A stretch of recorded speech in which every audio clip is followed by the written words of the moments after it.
Recording in progress.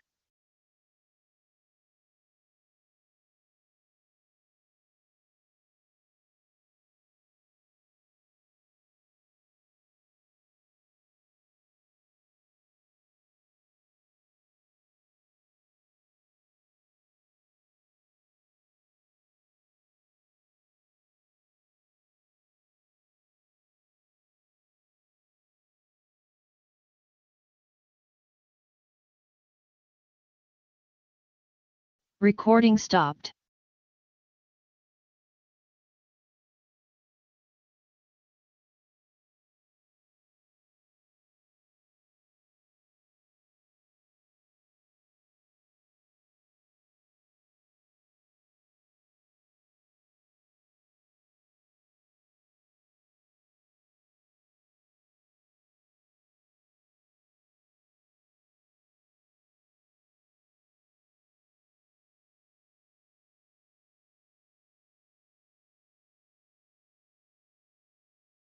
Recording in progress.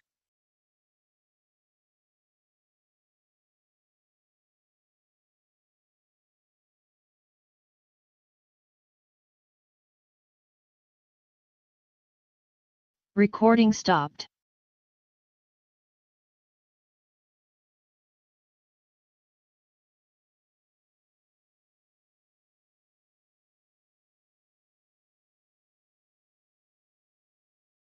Recording in progress. Recording stopped.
Good morning, colleagues. I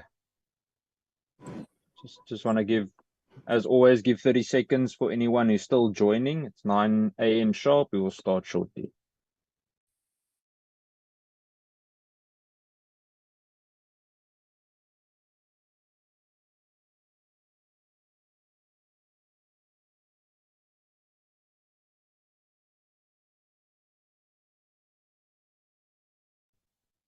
Babalwa, I just want to check, do we have quorum to continue? Recording in progress. Good morning, Chair. Yes, we do have a quorum. We can continue. Thank you very much, Babalwa. Are there any apologies? Yes, Chair, I received the apology from the Minister, from Deputy Minister Matale. He will not be able to attend the meeting due to the urgent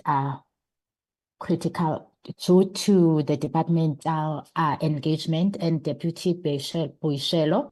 She will be attending as a ministerial strategic session with SAPS management, and Rev Mesho, he requested to be excused at 11 o'clock, Chair. Those are the apologies I've received. Thank you. Thank you, Babalwa. Honorable Shikaling, your hand is up. Good morning, Chair. Good morning, colleagues. Honorable Kola Barnard will be joining now. We were just stuck in the traffic. Thank you. Thank you.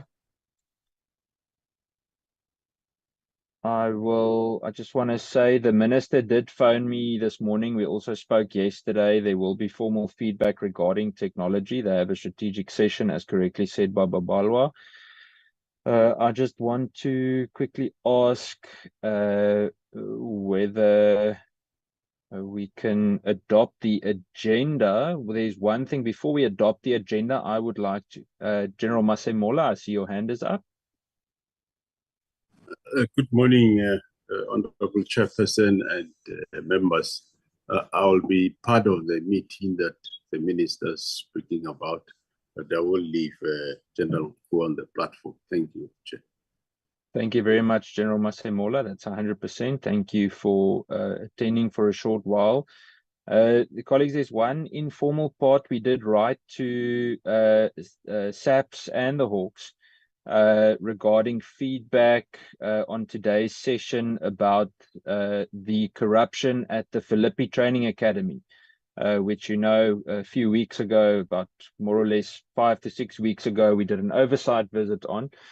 So I'm going to ask that just be noted as a part of feedback. I see most of the members that attended that oversight visit and have got a good grasp about what exactly was occurring there are on the platform. Before I start with the opening remarks, I just want to say that we will then start with Philippi after we've adopted the minutes, and then we will go on to the presentation by the South African Police Service about the use of technology and modernizing, including the modernizing of the CFR. Honorable Muela. Greetings, Chair, and greetings to all members, including the Additional Commissioner and everyone, all portfolio committee members. Chair, I think I hear you are saying we are going to deal with another item with regard to Philippi, which was not what we prepared for, because we only received that we are going to deal with the presentation of the presentation by the police with regard to the use of technology and so forth. But if we bring another item which we are not preparing and which we were not ready to engage on, I don't think it's fair to us, because we need to prepare on the items before we are going to deal with them. And if we've got an agenda which is being circulated here, which will deal with one item, when we add other items, it affects the presentation, it affects the entire participation, because it will even limit the time that we'll be dealing with. If we are going to deal with Philippi, let's have a way on a day that we are going to deal with those specific matters, so that we have a focus on a particular matters that are before us. Because if we go and smuggle in items which were not were not part of what it is presented here, Chair. I don't think it is fair to us because we're not Thank you, prepared. Honorable Muela. I think yourself, you might have been prepared, but you should have at least alerted us before time that we've got another item of Philippi that is going to be discussed as and when you were forwarding the agenda for today. Okay, thank you. That is my submission, Chair. Thank you, Honorable Muela. As you know, at Philippi, we said that more or less 4 to 6 weeks' time, we expect some kind of feedback. There's nothing to prepare. There's nothing that we need to go into much depth about. It is simply basic feedback. There's no formal presentation. It is literally a short bit of feedback, and it will take less than 10% of the whole meeting. I'm happy to change it if you like. I think it could then, or it might possibly fall to after December. We've really been struggling to get everyone together and to confirm dates, but this is a feedback session. And it is a very, well, I don't even want to call it a session. It's a very short part of it. Honorable Kola Barnard. Thank you, Chair. Let's just please hear the report. It's as you said, it's not anything major. It's simply feedback. So I'd like very much to hear it. There's no point in delaying it, and certainly you haven't smuggled anything in. I think that was an unpleasant way to put it. Let's just go ahead and hear the report. If we have issues with it, then certainly we can raise them. Thank you. Thank you, Honorable Kola Barnard. Colleagues, I'm going to kick off with the opening remarks. Honorable Mbio. Oh, thank you, Chair. Chair, I don't think there's nothing that is not important. Everything that we discuss here is very important. Even that feedback that we need, it's very important, and we must engage on it. So, but what I'm saying, I want to agree with Comrade Muela. I do not want us to put things that were not on the agenda. I submit. Thank you, Honorable Mbio. I will come back to that now. I must just, sorry, I'm laboring this a little bit. I'm not 100% sure what you would have liked us to do in terms of preparation. We've been following up on all the queries that have come from the committee over the last few weeks. And when we get a chance for feedback, and that's what we've done in almost every single committee session, almost every time some things come up on an ad hoc basis. Honorable Muela, you say that I had time to prepare. I didn't have extra time to prepare. There's nothing to prepare. It's a feedback session, and that's exactly what it is. I have no problem with moving it, but just remember, the longer we delay, the longer the frustration grows. And we promised there would be some kind of feedback in a space from 4 to 6 weeks. The soonest we could get a date and that we had some kind of a response was in the past week. But nevertheless, let's continue with the presentation, and then we will discuss the Philippi matter, and if we go ahead. But I don't think we should labor something like feedback. I mean, we're busy laboring or zooming in on whether we should get feedback on corruption or not. It seems counterproductive to me. I'm going to kick off with the opening remarks. It's quite short. I think today is certainly not the main focus being Philippi Trading Academy. We're speaking about technology today, and yesterday in Parliament you would have noted a lot of comments regarding the use of technology, and leveraging technology in policing has become an absolutely essential strategy for combating crime effectively in modern societies, and it's significant, and it's particularly significant in the South African context. I think with the challenges that we face in terms of resources, technology really can act as a massive force multiplier for all types of law enforcement. And it really enhances the ability to prevent, detect, and respond to crimes in real time. I think one of the biggest crises, one of the crises that we face at the moment is prevention and detection. And technology can play a significant role with regards to those. And by incorporating tools such as data analytics, GPS tracking, and mobile technology, the police service can extend its reach, speed, and effectiveness, and it ultimately leads to improved public safety. I don't know if you saw the video on the N2 that happened a few days ago of a cash and transit heist, and the frustration of the people in the vehicle trying to call the police, but if the number doesn't work, they simply get put onto the next one. And it really becomes evident that there's just little or no capacity in certain areas to adequately respond. And unfortunately, the continued reliance on CETA to develop and procure these advanced systems and DPWI to upgrade infrastructure is really having a significant negative effect on the ability of the South African Police Service to digitize information systems and to increase digital policing efforts. While technology offers immense potential for strengthening police efforts, there are several challenges in the South African context that could hinder its full implementation. Limited access to reliable internet and electricity in rural areas also poses a challenge to widespread adoption of tech-based police solutions. Colleagues, I don't know if you know, but I think it was on Sunday or Monday, or both, the Harare police station in the Cape Flats had no electricity whatsoever, and the generator also didn't have any fuel, which poses a significant threat to the police officers there, but also in terms of response to the community. Now, I don't want to expose the police in any way or put them at risk, but it's already been distributed virally in that specific community, and that's how I came to know of it. And again, it then hinders any approach to really adopt technology successfully.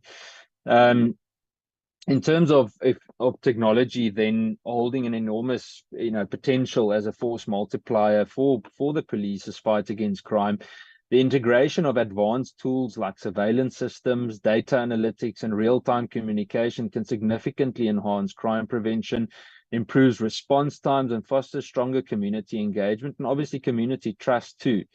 And to fully realize these benefits, it's crucial for us to address the challenges of resource constraints and infrastructure limitations. And I must add that it's just as important for us to also then make sure that the existing resources are managed effectively, and that we don't unnecessarily complain about resources when we don't manage that which we have effectively. Over the past week, several notable incidents have highlighted ongoing policing challenges in South Africa. On November 11, 2 separate violent incidents resulted in the deaths of 7 people in Cape Town. 4 men were shot dead in Hout Bay, while another 3 people were killed in Hines Park, Philippi, and under extremely brutal circumstances, including shooting, stabbings, and even a brick attack. The police are investigating these crimes, although no arrests have been made yet, according to my knowledge. And then in Nelson Mandela Bay, a flying squad made really successful arrests, and we must commend them after a high-speed chase involving a stolen vehicle that was carrying illegal abalone. The vehicle's driver was arrested after crashing, and a large haul of abalone, valued at over 80,000 Rand, was seized. Additionally, 5 suspects were arrested in connection with an armed robbery in the same area after flying squad followed up on a tip-off. These incidents demonstrate the ongoing efforts by the South African Police Service to curb violent crime, as well as the challenges they face in terms of investigating and obviously public safety, generally speaking. The Cape Town attack reflects the persistent issue of gang violence, while the Nelson Mandela Bay operation highlights proactive policing in combating both organized crime and theft. So, colleagues, with that as an introduction, I would like us to ask, I just want to know who from the South African Police Service will act to facilitate the process. May I ask General Masemola to just indicate who will coordinate any kind of response?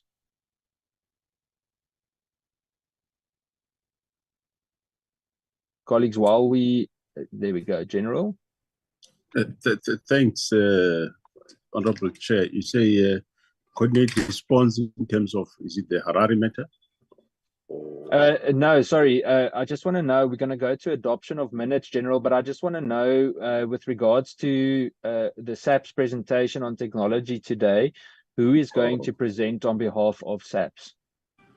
that's Lieutenant General Mabunda, the head of Mabundla. our There we go. technology services. Correct. Fantastic. Thank you, General. I'll go over to General Mabundla shortly then. Thank you. Thanks. Babalwa, would it be possible to please put the minutes of the meeting held on 30 October on the screen for us? There we go. Colleagues, I know all of you received these minutes. I would like to know whether we can move to adopt the minutes of the meeting on 30 October. Honorable Kola Barnard. Yeah, thanks, Chair. Having gone through, I think the only change or addition I would make is before the acronym SAPS is used every time, it should be the SAPS, because you can't read, they insisted that it needs to, regarding the South African Police Service, you have to have a the there, and the tendency is to leave it out, and I think that should be changed. Otherwise, they're flawless. Thank you. And I would move to adopt. Thank you, Honorable Kola Barnard. Honorable Schikkerling. I second the proposal of moving for the minutes to be adopted. Thank you. Chairperson. Thank you, Honorable Schikkerling. Honorable Adams. Chairperson, I noticed that my comments are deleted from the minutes. You would remember my comments. It was right at the end of the meeting, where you stopped me in mid-sentence, and you told me that you'd call me later and we could discuss it. It's simply not there. I just need to ask why it's not there, Chairperson, because I think it was a vital contribution. Thank you, Honorable Adams. Well, it wasn't referring to the specific matter that we were discussing. We can have a whole separate session, if you like, regarding the matter. I don't have a problem at all. We can go through it. I've noted also that you did lay criminal charges at a specific police station. So there's nothing was deleted or cut out in any way. If there's amendments you would like to make, just send them and we can ask for adoption in the committee. Chairperson, I will certainly do so. I will send it forward, but just note for the record that my comment, it's not there. I'm stunned. But let's move on from that. I'm not going to make an issue of it. Sorry, Honorable Adams. No, I just want to know, what do you mean it's not there? Did someone delete something? Chairperson, the minutes before us is not a reflection of what happened in the meeting, in my view. But like I said, let's just move on from there. No, but Honorable Adams, you said it was deleted. Did you send something that was deleted? Because then we need to rectify that. I will speak to you in private, Chairperson. Thank you. No, sorry, Honorable Adams, just give clarity, because the impression is created that something was deleted. I just want to make sure. Chairperson, I did not forward anything. I'm saying, sorry, deleted might be too strong a word. I'm saying that my comments are not reflected in the minutes. That's all I'm saying. Thank you, Chair. Thank you, Honorable Adams. Babalwa, please make a note of that and let's just follow up. Thank you, Honorable Adams. I just want to clarify, nothing was deleted from the minutes then. I don't want any misperception created. It creates the impression that minutes are altered, and that is certainly not accurate. With that, I just want to hear, are there any other members before we move on to something? Members, I just want to give 30 seconds to each. Is there anyone that is opposed or pro the feedback regarding the Philippi Training Academy?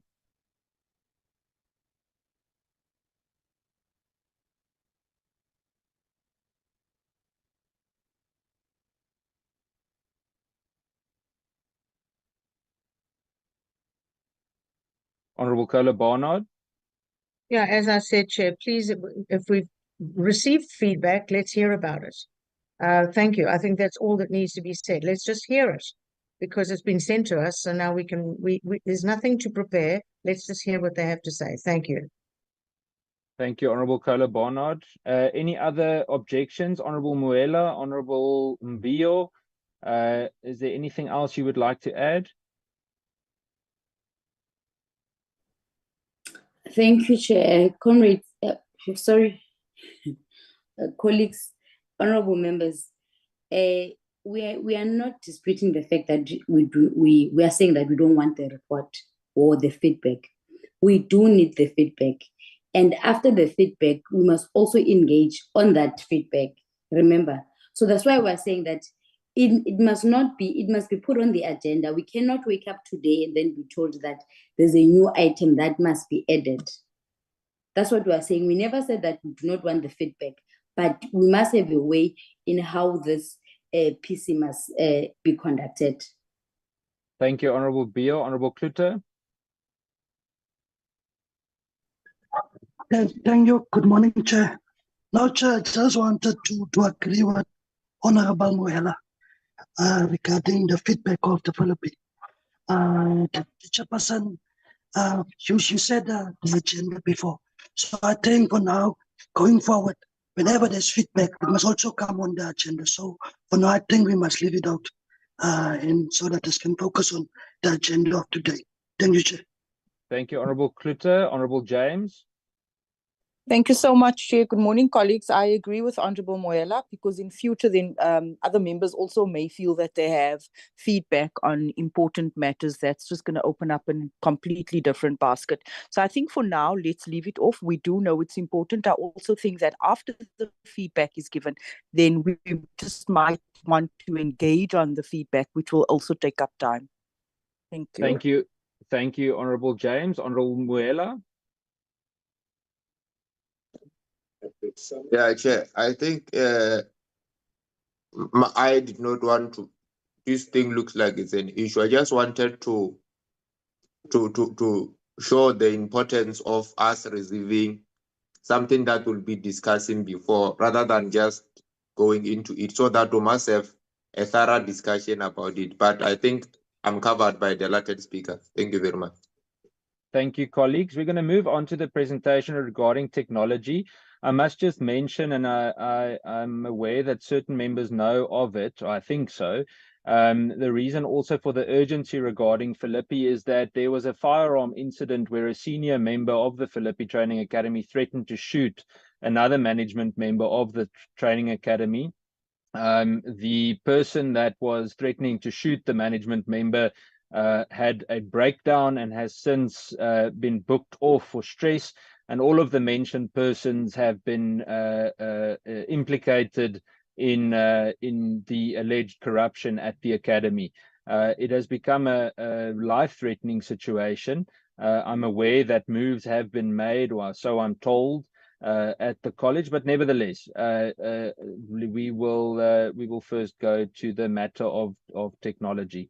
With that, General Mabunla, I'm going to hand over to you for the presentation about using technology and also including the part about the Central Firearm Registry.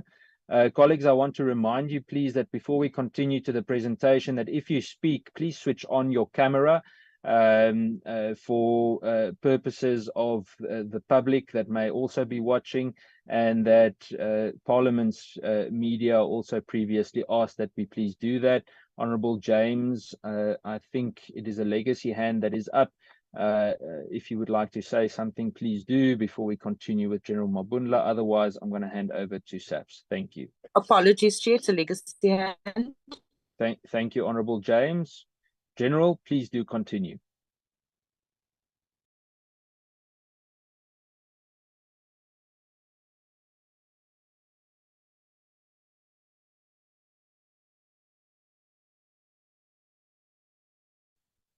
Thank you, Chair. May I ask that the presentation be shared, please? Of course, General Mabunla. Let's just give a moment. I think it will be up shortly. Thank you.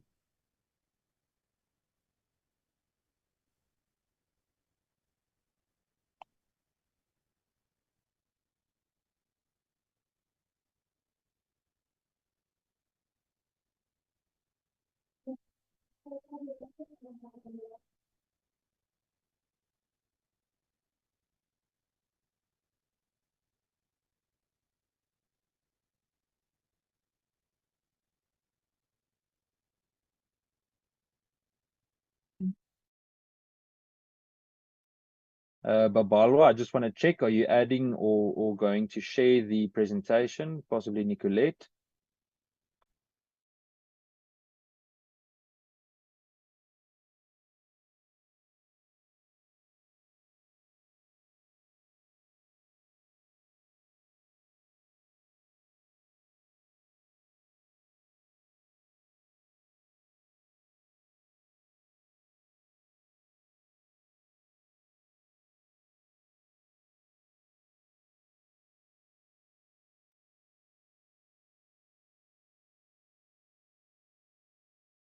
Nicolette, are you there? Babalwa?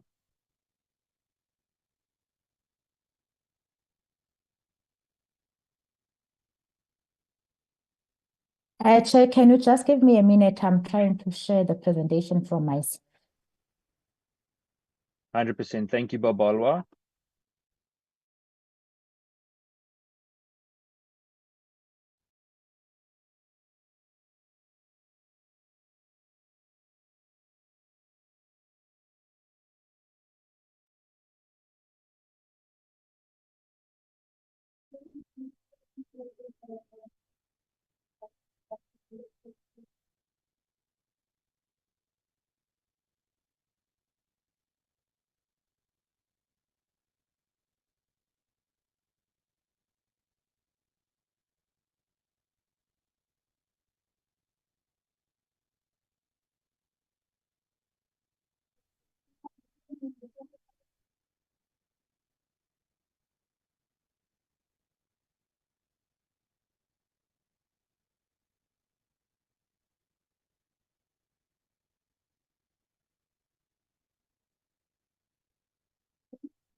Colleagues, are we managing? I just want us to kick off. Babalwa, is there anything I can help with?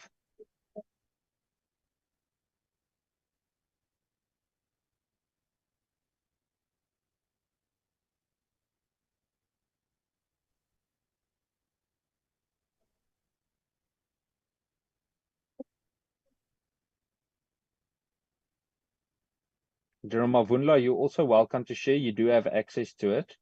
I'm not sure what the holdup is at the moment. Usually SAPS shares. We can try and share on your behalf, but there's something seemingly wrong. There we go. Is it visible now? There we go. Thank you, General. That's it. Perfect. Thank you. Thank you very much. I will then continue, Chair, with the presentation. Thank you and greetings to all the members of the committee, the National Commissioner and all senior managers on the platform. May I confirm if I could switch off my video, please, whilst I'm talking? Of course, Must I General. keep it Go on? for it. Thank you No very much, problem. Chair. I appreciate it. We will be presenting on the use of technology to combat the crime and the development of the firearms control management system as of this meeting. So our table of content would consist of the introduction and section 1, section 2, use of technologies, which we have a summary of what will be presented. And then we will get into the depth of the community self-service access to the SAPS technologies, enhanced community policing technologies, and the digitalized crime detection and investigation capabilities, and then the information and communication technology, which is more so in the infrastructure space. Section 3 will follow with the firearm development, and then the conclusion. Section 1, as indicated, the presentation will carry out the information on outlining the existing systems, the equipment and tools, and supporting operational environment in crime prevention and detection investigation. And the advanced crime fighting technologies, for example, the body-worn, the static and vehicle dash cameras, etc., with the AI as in artificial intelligence driven system, do require the technology infrastructure that is realized, scalable, secure, and reliable support to enable the SAPS operations seamlessly. The emphasis is that we do rely on the infrastructure, on running all of those technologies that are advanced to be able to enable policing to police better and be able to fight crime and service our communities out there. So the use of technology to combat crime, the summary of what is going to be presented is as outlined as follows. Why we ring-fenced the middle part, it's because it's the infrastructure. Without the infrastructure, we will not be able to run any sophisticated technologies that are required to combat crime or to improve the policing and be able to fight crime and service our communities. Therefore, we are indicating that the information security around that particular infrastructure, together with those particular systems or applications that need to be used in the organization to combat crime, will have to be expanded and upgraded to accommodate the technology evolution and its inevitable demands. So this summary is indicating that there are technologies that are community self-service access to the SAPS systems. And also there are technologies that are enhanced community policing. There are technologies that are digitized crime detection and investigation. We have outlined it as such. Going into the details, we will follow through from the community self-service access to SAPS technologies and go to the enhanced community policing. And then we go into the digital crime detection technologies and then the infrastructure thereafter. Starting from slide 7, we would want to indicate that the technologies that are self-service access to the communities to use the technologies that are within SAPS, we do have a SAPS mobile app. Our SAPS mobile app is to enable the communities to be able to report the crime TPOs. It is online. It has subcategories that are relevant to the TPOs, the messaging, the crime stop, and also the vulnerabilities, the service complaints. Our website is almost duplicated into the SAPS mobile app, which then would enhance public engagement with features for the crime reporting and safety awareness and internal SAPS references to reduce the civil claims, as such as we indicate that the service complaints is also embedded into My SAPS app, where we are indicating that this is an outer part of the organization where the communities are enabled to use this particular app to be able to contact the police in matters that relating to crime. They can also upload the videos, they can do the voice messaging on the same app in the crime tip-off and also the service complaints where they would need to do so. The second one is Rate Our Service. It's implemented at the stations to collect public feedback to improve the SAPS services. The output to this is that we would then be able to enhance our service delivery through the use of the feedback and the performance assessment of our stations as how are our stations performing in the feedback that we have collected from the communities as they visit that particular station.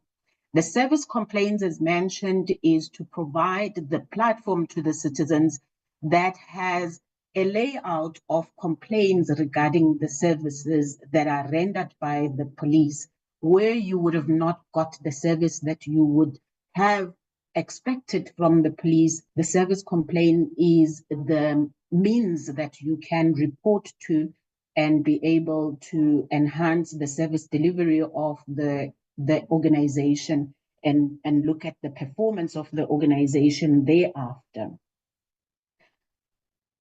Then the category where we are indicating the enhanced community policing technologies or applications that we have in the organization, we are speaking to the Global Emergency Mobile Communication Command and Control System, which we are logging the calls and report the incidents so that we are able to dispatch the relevant activities that are the relevant services that are required in that particular incident with the activities that are happening in that particular incident. This is based on a multi-agency dispatch for effective incident management in the organization. The second one is the automated vehicle location, where we are able to detect which of our vehicles that is nearer to the crime scene that is not occupied with any other incident that is logged into that particular vehicle, which then is means to improve our response in time by locating that vehicle that is nearer to the scene of crime, that it provides the support that is required, which will then also reduce the misuse of the vehicles within the organization as we are upgrading all of those that are relevant to the police assets, which are vehicle assets. Remotely piloted aircrafts, which we have as limited as it would be, but it provides that aerial surveillance during the large events and or rescue operations, and it then reduces the risk of officers by covering dangerous areas, inaccessible areas as well. The automated number plate recognition it identifies and tracks those specific vehicles that are linked to the crime, and it enhances the detection of crime in real time possible, where the vehicle would be detected that vehicle would have been involved in the crime. And this is in partnership with the E2 project in other areas of the country. Coming to the digitalized crime detection and investigation capabilities, yes, we do have the case management system, which is also an investigation case docket management system, which captures and manages the reported crimes for investigation and for the outcome of the statistics and the business intelligence and crime mapping of the crimes that are happening across the country. The National Photo Image System is used to capture the photos of the perpetrators that are arrested, and it stores those specific photos that we are able to store it as an exhibit or for any review thereafter when we need a review of that specific person, how the person is looking like. It enhances the investigation with the visual record of the person that is linked to that particular case for the forensic data. The person verification system, it verifies the individual identity using the fingerprint through the Home Affairs system, which is ABIS as well. It identifies prior convictions and the wanted status of the real of the person in real time, where operations would be done. We use that particular system to verify the specific person that we are apprehending or the person that is wanted. The next one is integrated persons management. This system is the system that is new in the organization and in the value chain of the integrated justice system, where we are able to track the individual through the criminal justice system. If that particular person that we are presenting before court or into the incarceration is the same person, or if we are to streamline the identification of that particular person, that we can be able to manage from the time that the person is booked to the time that the person is released through that integrated justice criminal system that we are engaging on as the government, as the cluster itself. The circulation system, it is to manage and track the stolen vehicles, missing persons, and wanted persons, or stolen goods that would have been circulated through a serial number, through a number plate, or any other form of the identification of an object or an identification of that particular person. It enables the online checks for the vehicle's ownership and the property status of the person that the vehicle belongs to, for example. Continuing with the digitalized crime detection investigation capabilities, we do have a geographical information system, which is a map online and analyzes the special data related to the criminal activities or investigations. What it does is that it visualizes the map, it visualizes the information that would have been mapped in the time of the crime reporting, and geographically it will give the trends of what crime is happening in the areas where that specific crime has been reported. We are able to also identify the hotspots of the crime related to any other form of crime. If the burglary happens within that particular area, we would know by deducing that particular data that would have been reported over the cases that would have reported the burglary in that particular area, and we would know that that particular area is indicted by the burglary, and therefore how do we dispatch and place our resources accordingly that those resources are able to deter that specific crime, for example, the burglary as we have made. And we have the automated fingerprint identification system to automate the fingerprint and process the comparison of the fingerprints for the criminal investigation where a person would have committed crime. We would then take the fingerprints and check if that particular person is not matching to the fingerprints that would have been on our database, that that person would have committed crime before, and aiding in the suspect verification for the list or the data that is relevant to that person as to how much of the activities that this person has been involved in crime and has been judged, and there would be a judgment against that particular person who is involved in the arrest again. Automated ballistic information system is the system where we are linking the ballistic evidence which relates to the bullets and the cartridges that would have been captured or picked up from the crime scene, matching those specific ballistics. We would then be able to match to the firearm that would have been used in committing that particular crime. Our output here would be to produce the forensic evidence that would be used in court to strengthen the investigation or the prosecution thereof on crimes that would have been committed by using that particular same firearm, that we are able to consolidate our investigations to be able to present the forensic investigation evidence that would be required in court for prosecution.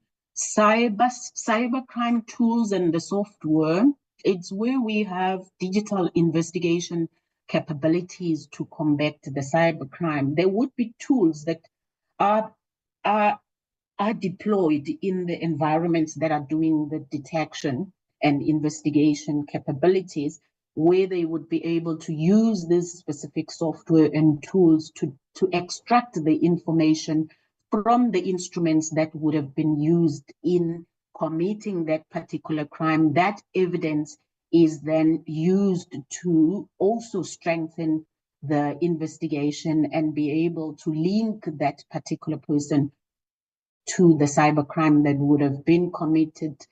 Then the CCTV, closed circuit television, and it's to improve the security and situational analysis at police stations and over the outer areas or public areas where we would be able to link to those specific CCTV to monitor the police station parameters and support the police safety and prevent the unauthorized access thereof, or in the public areas where the CCTV are existing, we are embarking in the collaboration or cooperation with those specific entities that would have the CCTV out there, that we are able to monitor the areas and be able to support those specific police officials that are mending that particular premise.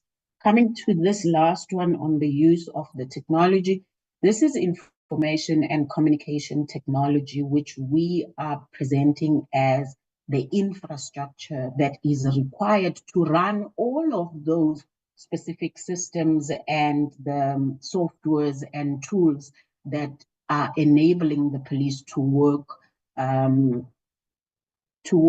effectively and improve the ability to fight the crime.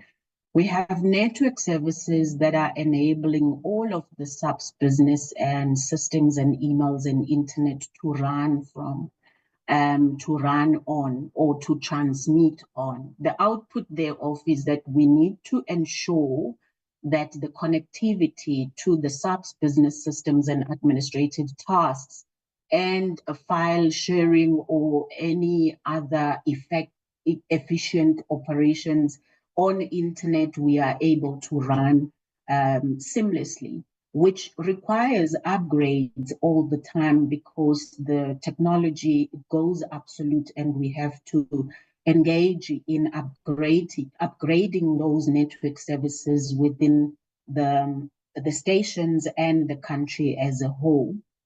The radio communication, which is radio technical services, it provides installation and the maintenance and radio communication systems for the organization to be able to communicate over the radio, as the police would be required to use the communication down to the ground or through the vehicles that would be used by the police officials. Therefore, we still have to upgrade these specific ones because we do have areas where we have analog radio communication, which needs to be digitized to the digital communication of radio. Those are the technologies that we have within the infrastructure that needs to be upgraded as well, where we do have this infrastructure and we're running on this infrastructure, but the emphasis is that this infrastructure needs to be updated all the time, that it is enabled to run the new technologies that are required to police and improve the policing by supported by the technologies itself. The hosting services that we have are services that are for business applications, the databases management and the storage capability of the information that needs to be retrieved at some stage. These systems that we have mentioned earlier, those system information is stored in our hosting services that we are able to retrieve and search against that information that we have so that we can improve on what information is aligned to that particular particular person, as we have also spoken to the AFIS, the automated fingerprint searches that we search against those specific databases which are keeping our information. This improves the system performance with an enhanced storage and processing of the capabilities. Yes, we do have to migrate from the premise hosting services to the cloud, because the cloud will be able to allow that volume of the data that is introduced by the activities or incidents that are happening out there, that we are able to get the information as quick as possible to be able to act smoothly and swiftly and faster than we are doing. Therefore, those infrastructures are important for the organization to be able to run smoothly and be able to effect the artificial intelligence driven data information that is used. So we will follow with this particular section, which is progress on the development of the firearm control management system. This system has come about because of the Firearm Act, where it is required that the organization, as the registrar, be able to support the Act with all of the elements that are reflected in the Act, that we need an online service which will enable the faster processing and be able to have the data of the firearms that are legal out there based on those specific registered dealers that are out there, and be able to enable our communities to be able to apply online for the license of a firearm. What we are presenting here, that we started with the methodology where we indicate that the firearm control management system modular was to develop the 4 releases that we are embarking on. This would comprise of the workshops, the documentation, and the sign-off of those specific processes that we would want to follow as we are developing this particular system. And it also goes to the governance structures and the documentation and the approvals of those specific procedures that we are engaging on. We just want to mention that over 93 workshops were held over a number of 5 hours, where we are deliberating on these specific user requirements, documents, that we ensure that whatever that was advertised out there, it does align to what we want to process in align it to the Act itself of the Firearm Act. Progressing to the releases that we are developing, we just want to indicate that the release 1 is the most it's the most packed development that we had to engage on. And starting with this development, it's because it includes the dealer manufacturer gunsmith requirements and the permits. Reason being, we have been in court with regard to the dealers and the management of the firearms with those specific permits. So therefore, we had to outline these user requirements as to how will it work for the dealers. How do we want to develop this? We have had engagements with the dealers, as mentioned, that we have heard a number of engagements in outlining the documentation and agreeing that this is how this particular system will be used. What we are looking at is that we will be deploying this particular release by the 30th of November, where the dealers are able to submit their returns online, which we call the e-submission, because that's what the Act requires, and also having the individuals being able to apply for their licenses online. The planned date of this completion is the 30th of September, which we are continuing with.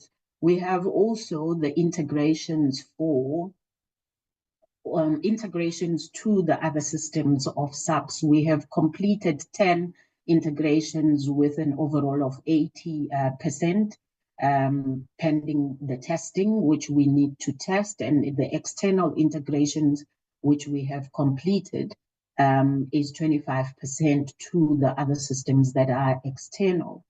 And release 1 outputs would be, as explained, that all firearms related applications will be launched online, and we are cutting down the paper on this particular one so we can effectively be able to relate to the payments that would be also done electronically on the applications, and progress status of the displayed application user profiles, and all of the DMG transactions will be automated and submitted online as indicated. We then have release 2, which we are looking at the modules that are for storage, for transportation of the firearm amnesty, surrendering appeals, and alternative. If you look at this release 2, it is more of the warrants and the applications, which is more of the administration internally by the firearm environment, and also reflecting that particular transaction or the firearm amnesty, which is planned to be deployed by the 31st of March 2025 in this particular financial year. The third one release is planned for November 2025, which is firearm administration components, which relates to the audit trails, the notification, the reports, and the analytics thereof. And in these, you would notice that we are indicating the data migration. And all of these specific releases will be deployed as they get to be finished with the development and the testing thereof. And we then deploy on these specific dates. Release 4 is system administration components, which is more related to the internal business unit that is dealing with the firearms. So the firearm progress, the firearm control management system deployment progress is structured as such that we are able to reach out from the communities that are relevant for the firearm control management system, which is the dealers and individuals that would want to apply for the firearm. Both of these current both the current enhanced firearm registry, as we know that we do have a firearm registry system which was enhanced, and it has the capability of submitting the e-submission for the dealers, but it is not enough as it is outlined now in the new specific system that we are replacing. We will then be replacing the current enhanced firearm system that is used in the organization, and the planned date of migrating all of what exists from the enhanced firearm registry system that we are using over to the new system is going to be completed by the 31st of March 2026. Not that it will not, the system will not be working, but the system will continue to work. This slide is just indicating that there is an existing functionality that is used by the firearm environment, but it needed to be replaced because we need to have individuals also applying online. And it has the interim e-submission solution that was developed in 2019 and 2020 to support the submission of the returns of the dealers. And that is how it is working at present. Coming to the conclusion, our conclusion is indicating that SAPS is specifically embarking on the strengthening of the information and technology infrastructure because we see that for the organization to improve on the technologies that must be used in the organization, we do need the stable infrastructure that will be able to support those specific environments that are tasked with the upholding of the public safety and the combating on virus crimes that are illicit, that are gang violent, that are financial related, that are cybercrime related, that are trafficking related. Those specific technologies, they really need an artificial intelligence capability that we are able to link the relevant perpetrators and link the crimes effectively, that we are able to combat the specific crimes that are at that stage presented. And it also would allow us to employ more of the artificial intelligence, where we are able to analyze the information from the distance on the CCTVs that would be existing out there, that we are able to detect the behaviors, that these behaviors are behaviors that are leading to possible murder or to possible burglary or to possible any other crime that would we have. Our data is enriched with a lot of information that can be enabled to do artificial intelligence, that we are an enabled data-driven organization. That's what we are closing up with, that these advanced technologies are required. The infrastructure needs to be reliable as indicated. I thank you, Chair. I have finished the presentation. Thank you very much, General. Very insightful. I'm going to open the floor for questions and comments. Can I take 3 hands so long, and then we'll go on to the next 3. I see Honorable Kola Barnard, Honorable Ghana, and Honorable Letlape. Honorable Schikkerling, I will come to you after the first round of 3. Honorable Kluter as well. So let's start with Honorable Kola Barnard. Yeah, thank you very much. That was a very impressive presentation, and it looks wonderful. But of course, it's always in the implementation and often in the maintenance thereof that technology falls or doesn't. Let's start with as you were referring at length to the firearm registry. What is the status of the registry? I've been there twice. It's disgusting. I don't know how anybody works there. I mean, this has gone on now for a decade, at least, probably 15 years. It's a death trap. Corridors are death traps. You've seen it a million times, I'm sure, with the files stacked in piles, floor to ceiling, rats running through. The pigeon guano so high on the window ledges, literally covering the whole building, that waves of bird lice march down the walls and up people's legs. People are paying for individual offices to be fumigated. They're paying out of their own pocket. So what is the situation? Has Public Works completely abandoned you in that regard, or have you moved? Then, yeah, as we're speaking of the CFR, I was just interested in what numbers of SAPS officers are not actually competent today. It's previously been as high as 40,000. Hopefully that's improved. And it's really wonderful to hear that you're now using drones. I mean, it's a very progressive, internationally accepted move.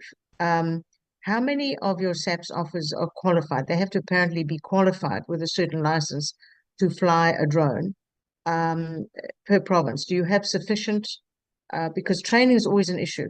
And of course, once a SAPS member is trained in a specific area, being like this, in this case, drones or any other technical area, they frequently move on to a higher paying job in the private sector. One can't blame them, but how effective is your retention strategy? I think that's the big one.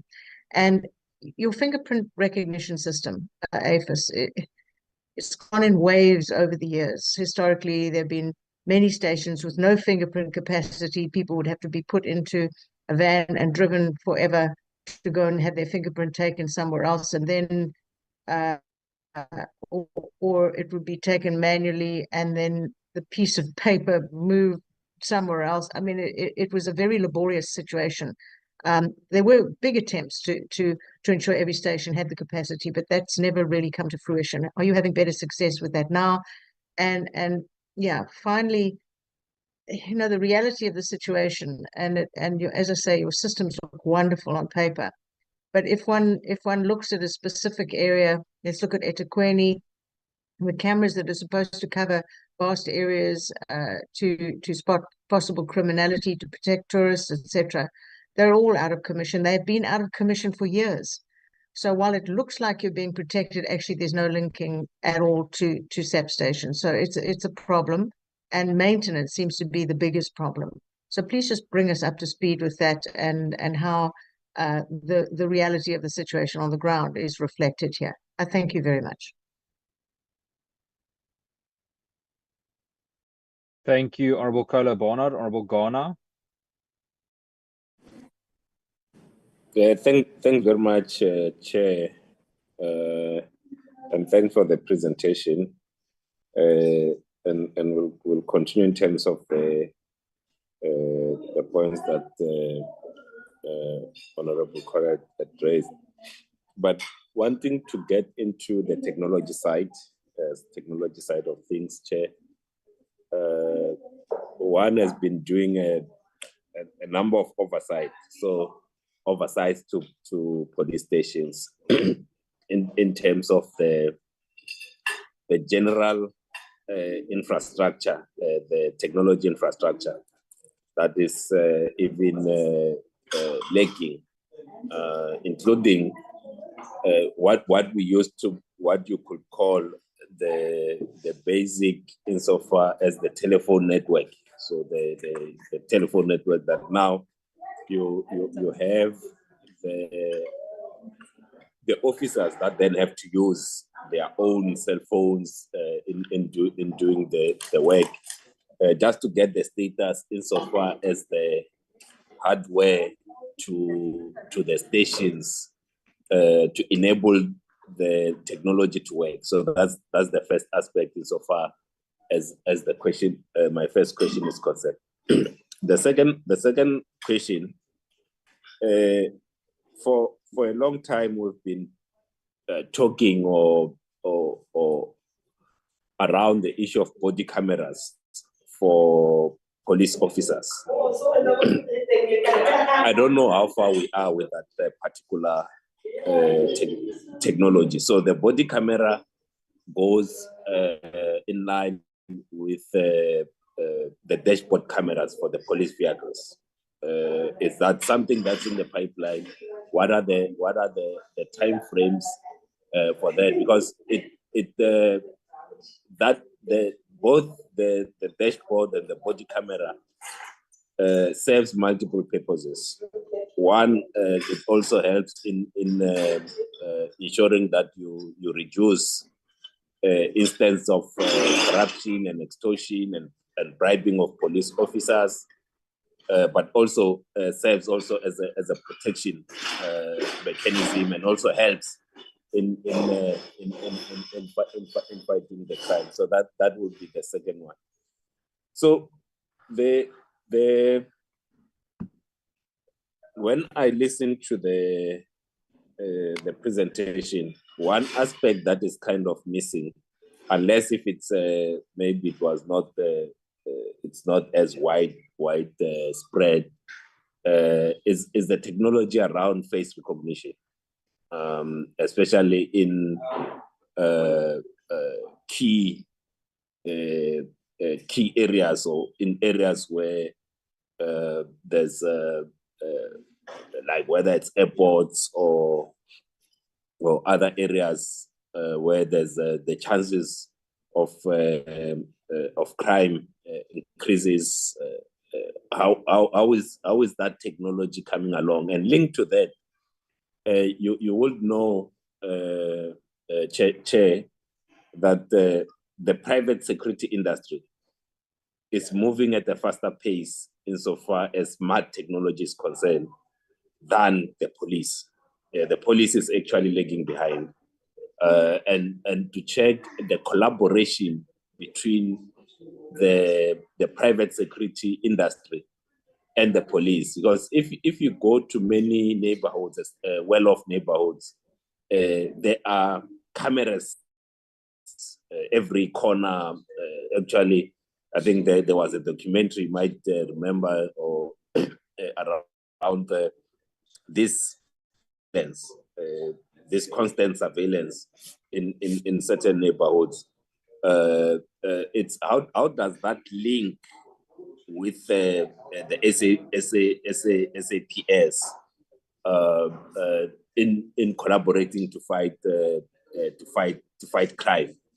Because for me, that if there's one area where, as a state, we are lagging behind, it's insofar as the smart technology, especially the video technology. If I can get some response to that, Chair, I will appreciate. I will not want to take the questions that other members might have, so I will pause here, Chair. Thank you very much.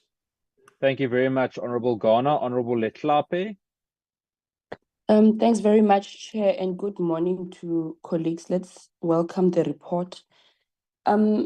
Chair, first of all, I'm of a view, or I thought that if we are getting a report on or a presentation on the use of technology in policing, would also get a reflection of gaps where these technologies would want to close.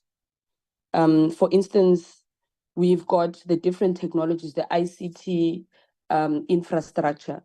I thought the report would also indicate or show us where they would like to close the current gaps in the South African police service. But with regards to firearms, in South Africa, it's very easy to get a gun. It's the easiest thing to get a gun here in South Africa. And in most cases, these guns end up in wrong hands. And we mentioned it the last time as well, that we've got people or companies, security companies, actually have more weapons than police itself, which is very worrisome. And maybe we should also look at the process of acquiring a gun in South Africa. I think it's highlighted here on what needs to happen and all of that. But maybe we must go beyond just competency and accreditation and giving a person a license to hold and use a gun in South Africa. But we need to go deep to behavioral patterns of a person. Because you can acquire a gun now because you applied online and you were approved, and that's it, and you get a gun. But we don't know the kind of person that you are, and we don't know what threat you are in communities. And we really need to relook into the process of getting a gun in South Africa, because it's one of the easiest things to do. So, and this must be done, maybe we must also look into other countries, very progressive countries, and how they combat crime, and do a bit of benchmark on whether we are really assisting our communities or we are exposing our communities more into the hands of potential criminals out there by giving them authorization to carry weapons in the country. And with regards to the current technologies that have just been presented to us, yes, we agree that we need to move with speed, but South Africa is way behind in terms of technology, where we still have issues of landlines not working in police stations. Like the most basic things, the most basic form of communication between the police and communities, landlines, are not working in police stations. In most police stations, you call, you don't get hold of anyone. And that can be an excuse of, we don't have enough manpower, we don't have this, we don't have that. But that on its own hinders communities to reporting crime and also stands in the way of the police to combating crime. We agree that we should have automated vehicle locations, must have cameras on vehicles, but on what vehicles, Chair? Because we don't have roadworthy vehicles as we speak in the South African police service. If you go to most of police stations, you find vans parked at the parking area because they need to go to mechanics, they need to do this, they need to do that, and most of them are and not assisting us in any way. So maybe we must also look into the basics. That's why I said I thought that this report would also reflect on certain gaps that they would want to close, as and when they implement these technologies. And we agree that we need to enhance technology in the country. We've got police stations that still don't have fencing, but we want CCTV cameras. And we know that there's also going to be a conversation of there's no budget.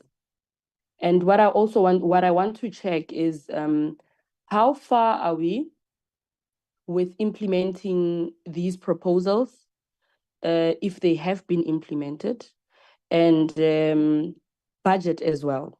If they can just speak to the budget, if these proposals have been included in the current budget, or if there's a plan of being included in the next budget or so that we get an idea of if whether we are speaking to what will ultimately happen and when will these happen. But we must also take into cognizance the fact that we are still dealing with areas where technology is the last thing that will get to them. I would like to get if there's provisions for areas where it would be impossible to apply these technology capabilities, and what provisions are there, if there is a plan to say if we are moving into this direction for areas that are still left behind, what is the plan? How are we still planning to improve their ways of reaching the police and to improving SAPS reaching out to our communities? There's somewhere where it speaks about, in one of the digitalized crime detection and investigation capabilities on the circulation system. I want to check, because I see the purpose is to manage and track stolen vehicles, missing persons. I just want to get an idea of how this capability is going to be done, particularly here in South Africa. How is SAPS planning to find ways of tracking a missing person? Because ordinarily you'd find people being tracked by cars, being tracked by their cell phones. But in a case where there is none of that, is there any sort of technology capability that you have looked into in assisting finding missing persons in the process? And also, what I want to check, Chair, we've got call centers currently that you would call, and in most cases, you would not get any response. Yesterday, there was a huge concern in Parliament about this issue, where you would call the extortion line, you'd call the SAPS hotline, and you would not get anyone to attend to you. Is there a plan put aside for this particular exercise of implementing technologies in the South African police force? Is there resources put aside? Are there people who have been identified to be solemnly responsible to implement these strategies and ensure that we do not fall behind with technologies that can assist us in combating crime?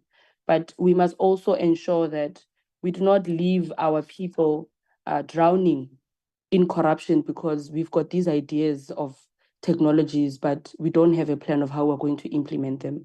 But the other thing that I also want to check with SAPS is if there's ways or there's plans to ensure that these technologies do not get corrupted in the process.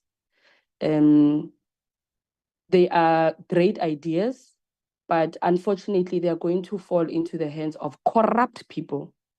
As it stands, we've got a case of a person who was robbed by gunpoint, and this person was able to track his devices through the Find My iPhone device, went to a police station. The police station, they simply refused to assist him because they said it's beyond their jurisdiction. Then they called the other police station. They both went to the house where the Find My iPhone location directed them. And the police officials refused to enter the house simply because they say they don't have to go inside a house, only to realize that it's a law enforcement member's house. So I want to check if how do you plan to ensure that these technologies do not get corrupted in the process?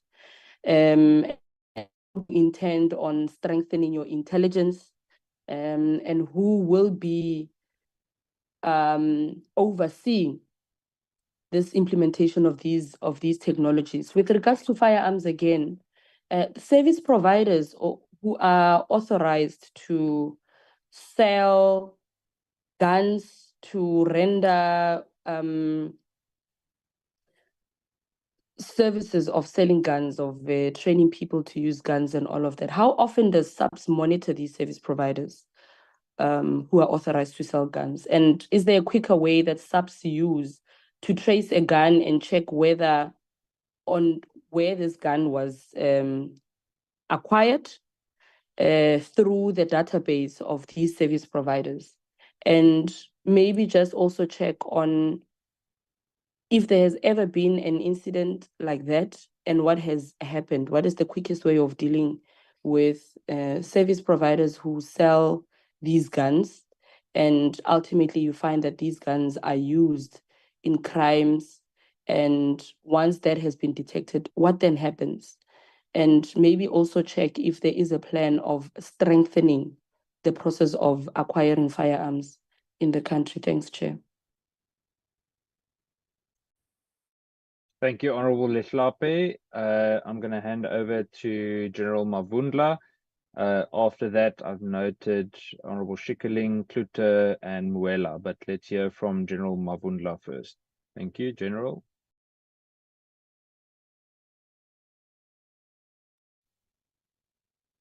Thank you, Chair. Thank you to the members of the committee. I think the National Commissioner indicated that General Kua will be advising on who to follow to answer certain questions. I will start by the portion where the member, Honorable Member Kola Barnard indicated the firearm registry status, which I think it refers to the portion of the firearm registry environment, which will then be able to be answered by the visible policing. On Kola Barnard's area, the cameras that cover the eThekwini area have not been working for a while. Yes, SAPS is collaborating with the municipalities as the cooperation agreements have been signed. We are engaging with the metro police environment and any other businesses that have cameras that are covering those specific areas, which I think that Honorable Ghana also touched on, that area of the collaboration that we are planning. As we are engaging, we are looking at the cameras that are outlined on the map of all of those municipalities and the businesses that are using those specific cameras, engaging for the streaming of those cameras that they come to the police, because the monitoring of those cameras are in different purposes. We would want to monitor those cameras on the crime behaviors or crime incidents, and maybe the eThekwini area is monitoring those cameras on the basis of the disaster recovery, for example, which doesn't have the elements of the criminality. Therefore, we are using such cameras in the municipalities to stream the information, that information is disseminated to the emergency services that are closer to the area, and the police that we reach to the crime scene in time. But these engagements are continuing as we are unfolding on the implementation of the collaborations that have been signed or cooperations that have been signed. And then the body-worn cameras status. Yes, we have engaged on a proof of concept where we have advertised out there the request for information from the suppliers that are able to provide body-worn cameras in the country, that we are able to test what is existing out there to get a view of how are these cameras going to be used against the business processes of the organization, and how would the organizations be enabled to use these specific cameras, which are body-worn cameras and named to, they can also prevent the actions that would enable the police to be able to police better.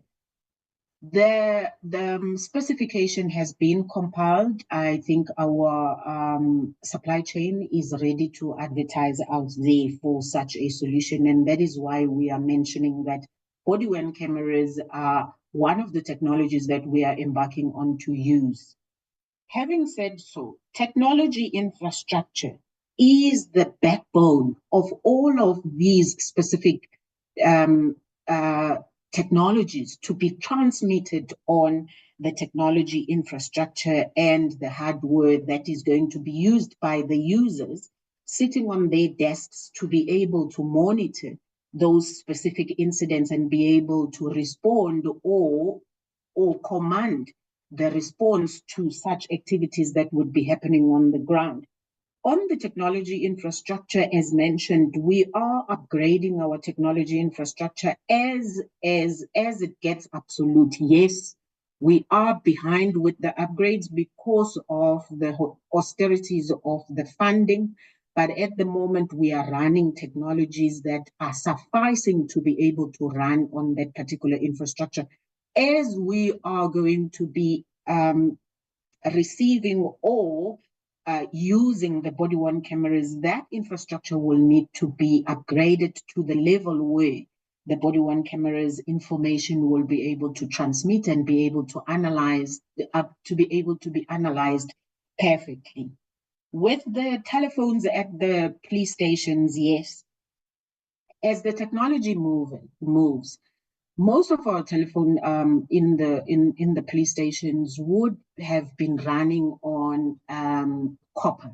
As Telkom provided those specific services, and Telkom has been a bigger provider of the telephone in the country itself, those telephone desks were running on copper. Where the copper is no more relevant, then Telkom will be able to put the technology that is relevant, but that technology gets to be stolen, and therefore, where the Telkom services are not gaining any business value, they would then refrain from replacing that particular copper as it comes. But we have now engaged on implementing the newest technology, which is going to run on our network, or the telecommunication network of Vodacom, for example, because National Treasury has put down the RT15. There are options there that we are able to replace those specific telephones that are not working in the police stations. As we speak, KZN, they are running to implement the telephones that are relevant. Where the telephones would have not been working because of the infrastructure that would have been stolen, and the telecommunication supplier would not replace, we then issue the cell phones that must be used, and that number will be publicized as such. But we are continuing to replace such that it is enabled to work.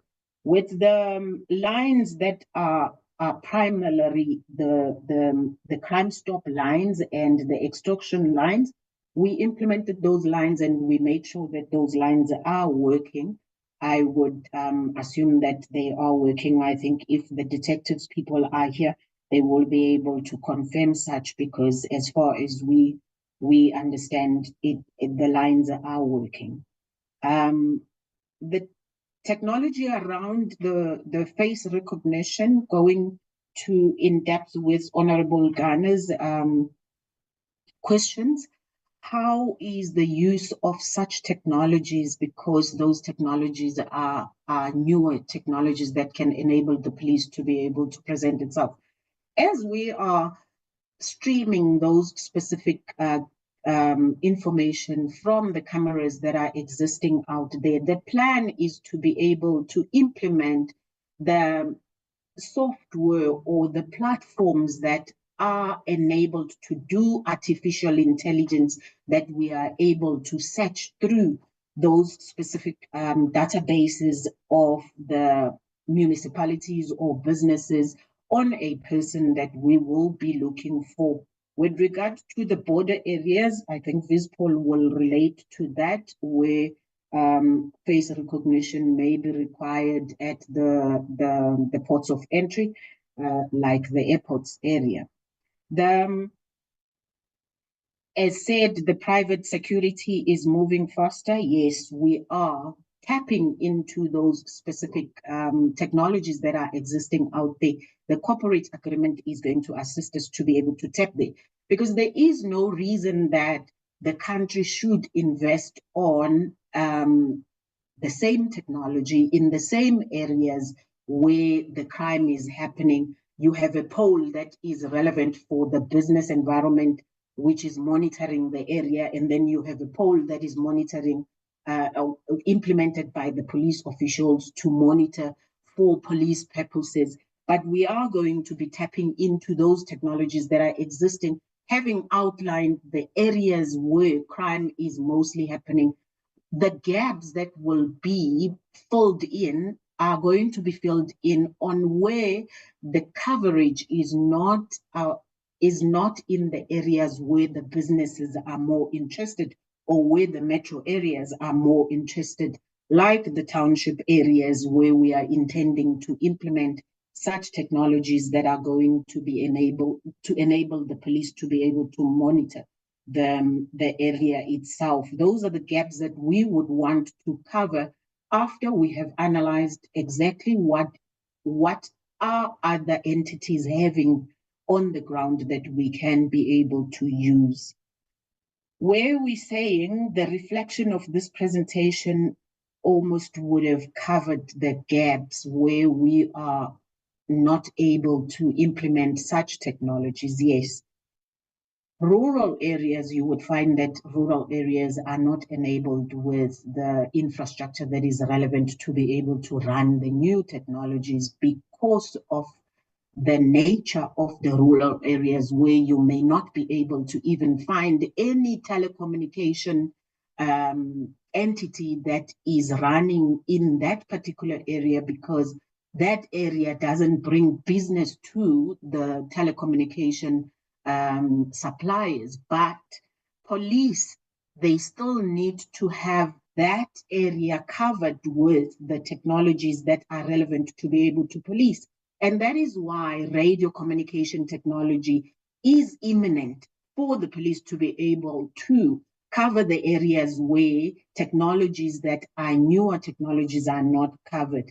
That's how we would want to cover the gaps of the areas where it is more rural than the technologies are not working.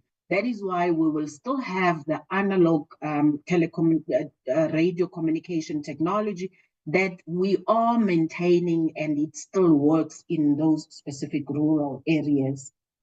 How far are we with the implementation of these technologies? What we have outlined in this presentation, as indicated in our introduction, we indicated that these are the technologies that are existing and the equipment and tools that are existing to be able to support the operational environments and crime prevention and detection of crime. Yes, these technologies that we have outlined here are technologies that are there, they are working, as indicated that some of these technologies may not be running effectively in the rural areas because of the old technologies. We do try to upgrade the infrastructure especially the infrastructure that is also a VSAT, which is older technology. We then bring in that VSAT, what we call the Metro Ethernet, that we are upgrading those areas into. And that is the reason that we are indicating that the infrastructure is currently adequate and maintained, but the expansion of this infrastructure and the upgrade of this infrastructure to accommodate all of the technologies that are evolving is important, and it is essential. Correctly so, it will require the budget to do so, because technology, as you implement instantly or initially, it will cost, but the value of that technology will only be seen in a period of 5 years, and that value of that technology will be only seen in the return on investment as to how is this technology assisting us to be able to combat the crime as we are planning to do the corporate agreements on the existing technologies where they are existing. The circulation system, missing person, yes, this circulation system of the missing person is used when a missing person is reported. We then capture the people's details that is missing. On our app, if you open our app, it will tell you that there are people of interest. In the olden days, we used to have a program on TV where we will show out all of the missing persons that we would want the communities to relate to. But in our days, it is on the app, it's people of interest. If you tap on that button, it will have the people of interest that are wanted. It will have the faces of those specific people with the details of that particular specific person. If the details are updated, our communications environment always update these specific websites, and it is enabling the communities out there to know who are the wanted persons, because they will be able to identify such persons and be able to use the same app to report that this person has been identified here.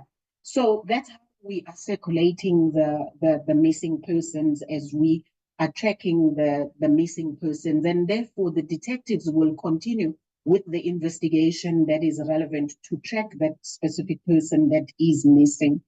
Coming to the technologies, how we would deter the corruption in the process of administering these specific technologies.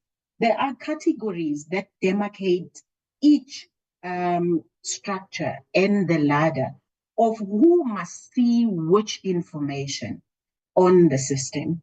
On the system, as we are developing the systems, we do put in the security features. Those security features, we call them information security, where we are demarcating the users of that particular technology, that as you are a capturer, you cannot be the same person that will delete that particular information. It will have to have a verifier of why are you deleting that particular information on the system. We call it demarcation of functions. That demarcation of functions is what is enhanced now and again as the system is monitored and is demonstrating that there are loopholes that might enable the people to do such corruption. But where you have police officials that are not engaging into deterring that particular crime, obviously you may have to decide whether you are not getting the service to the organization. And my SAPS app and the system that is existing to report the service complaint, that's a service that you need to get from the police official. Getting the name of that police official, you can even load a video, you can even load an image of what is happening at that particular time. You can do an audio of it if it is not feasible for you to be able to type in that particular information. That's why we are outlining that outer-facing access of the technologies that are existing in the police, that you are able to report that service complaint that is not happening at that time that you are expecting the police to respond to that. I'm going to end it there. I think General Hua will continue to direct to other people to answer the questions. Thank you, sir. Thank you, General. Is there, General Hua, would you like to add something before I go on to the next questions? Thanks, Honorable Chair. Maybe let me add before I going to leave the meeting. Also ask General Mamutiti to talk more on the number of drone pilots that we have, and also on matters related to the CFR, the Central Firearm Registry. But what from my side, what I can add for now, Honorable Chairperson, is that we have started rolling out also CCTV in the Komashinanda area, the project of, we've started rolling out there. So the aim is to integrate with all other municipal and road infrastructure, the RTMC systems to, is our aim what we are working towards, to link all these cameras and at the end of the day, implement facial recognition, which at the end of the day will assist us. We have seen, especially most of the cameras that are on the be it national roads or farm roads, they are quite good. We have made arrests as a result of those cameras, so they are quite beautiful. So if we are going to integrate system, including your shopping malls, at the end of the day, it will be easier for us to be able to trace criminals whenever we are looking for them. Let me ask General Mamuteti just to talk about those issues. And thanks, Chair. I'm going to leave now. Thank you. Thank you, General. All General, right. please continue, and then Okay. we'll go on to the next set of questions. All right. Thank you very much, Honorable Chairperson and the members, the National Commissioner and the deputies that are present in the platform. Just to talk to the issues of Central Firearms, the Honorable Member indicated during their visit previously, I think it's 2 to 3 years back, the situation around the Central Firearms Registry. I should just indicate that there's been some drastic improvement in that space. The performance for currently or for the previous financial year up until to date, we are performing above the set target, and we have been able to get a clean audit for the 4 consecutive years. On the issue of the building, with the building of CFR, where the CFR is allocated, is accommodated. The building, yes, there has been some work that was done by the owner, and we also had an opportunity to acquire an alternative space where we filed our papers in a form of the applications that have been finalized.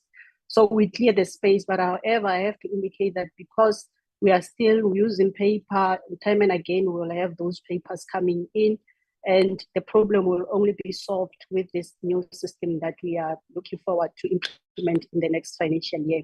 For now, I can indicate to you, Honorable Chairperson and the members, that we are still in the building, but we are managing the process fairly well in terms of the challenges that we have been facing previously, because we had to work on an implementation plan which gave us these good results that we're seeing. The training of the pilots for the drones, in total, we have 60 members that have been trained. For now, I'm still awaiting the breakdown of the provinces through your Chairperson. If maybe I get it before the meeting, I'll be able to highlight before the end of the meeting. I will have to be able to highlight the breakdown, but if not, through your permission, I might be able to submit it. But in total, we have 60 members that have been trained. We have a special allowances for the pilots in the organization, which is one of the things that we're implementing to ensure that we actually create a conducive environment, but also to retain the skills. But we know we are competing with the world. We are also competing with the private sector. So it's very difficult if we only rely on money, but we have realized that money is the one that is really a motivator for most of our members if they get a better offer somewhere, even if they have this special allowance that we have given them, even if we train them, they will still find a way for them to be out of the organization because they are looking forward to get more paid. How do we deal with the issues of firearms in the organization? We know the firearms are regulated in terms of the Firearms Control Act. The issues of firearm manufacturers, the issues of dealers, those that are selling the firearms, there are proper regulations that have been put in place. Before the firearm comes into the country, those people, they apply for the import permit through our office. And in the import permit, it will indicate exactly where the firearms are coming from, what type of firearms are coming.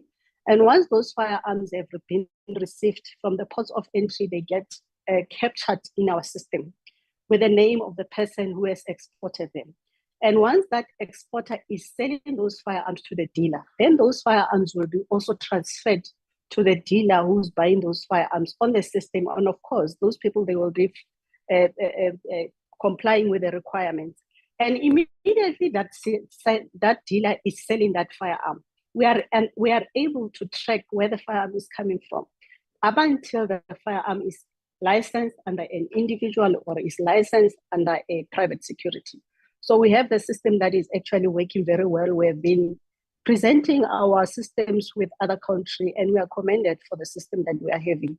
It could be just be there and there, and I think with the Firearms Control Amendment Bill that is there, we will be able to tighten the loose ends. The system as it is not going to be replacing the requirements. We still have to do the interview. We still have to do the inspections. We still have to make sure that that person is competent, and the issue of behavior is very critical. That is one of the requirements that we are actually checking before we license that person. So the system is just to ensure that the firearm applications, the person can be able to lodge in an application online. But those other processes, they will still be required to be done by the police officers.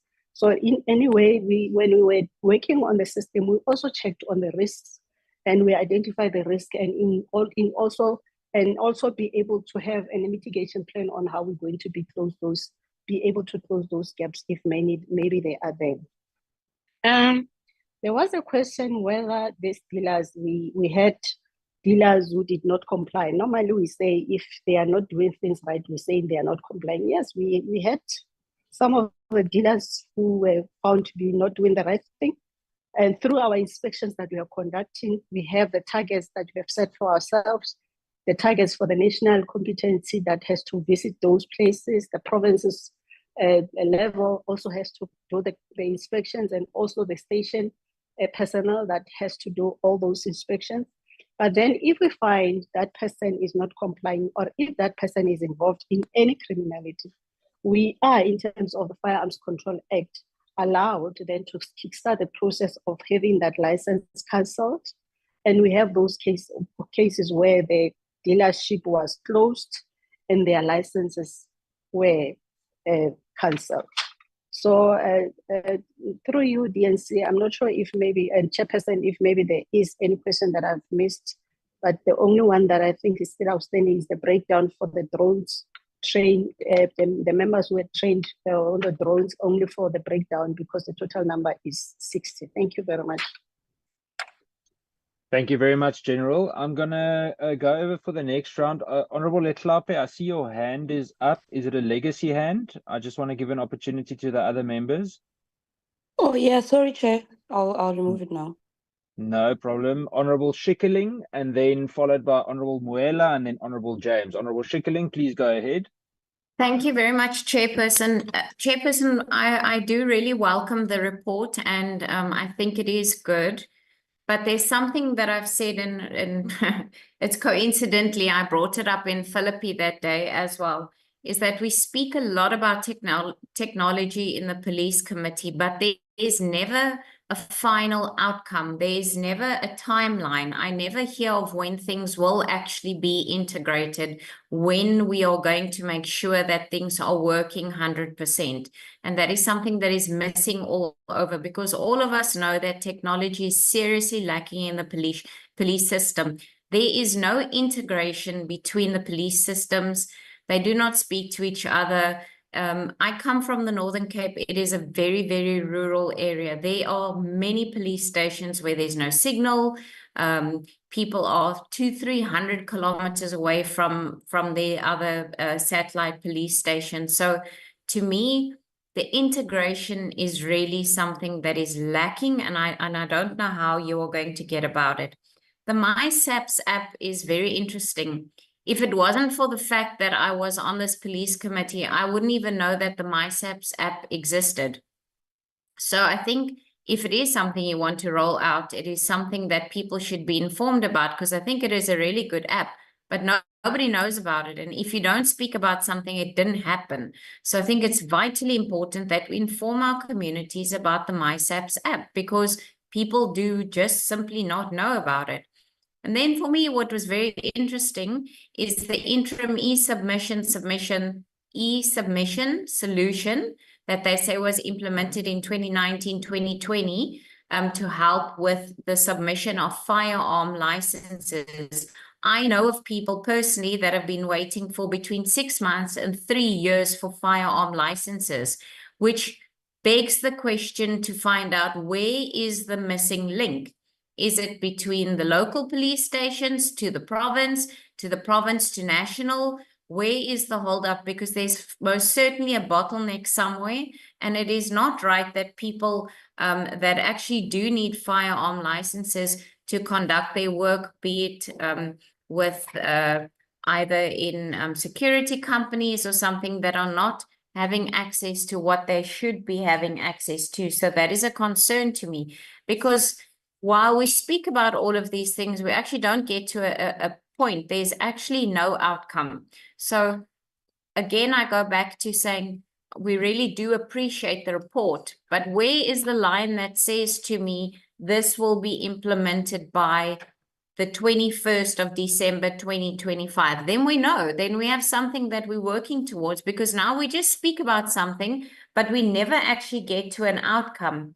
And I am concerned that people are, I mean, we all know that the community has lost faith in the police. And if we can't give them a tangible outcome and say, we are going to do X, Y, and Z by this date, then we are actually just sitting here and not doing anything every time we have a committee meeting. Thank you, Chairperson. Thank you, Honorable Schikkerling. Honorable Muela.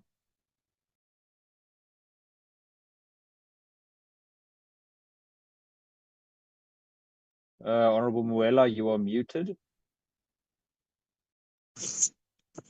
Thank you, Chair, and thank you to all honorable members in the meeting. And also let me start by obviously welcoming the initiatives of technological advances by the police in ensuring that they fight and combat crime using the technology, which will serve as a force multiplier to speedily resolve some of the crime incidences which are partaking in our country.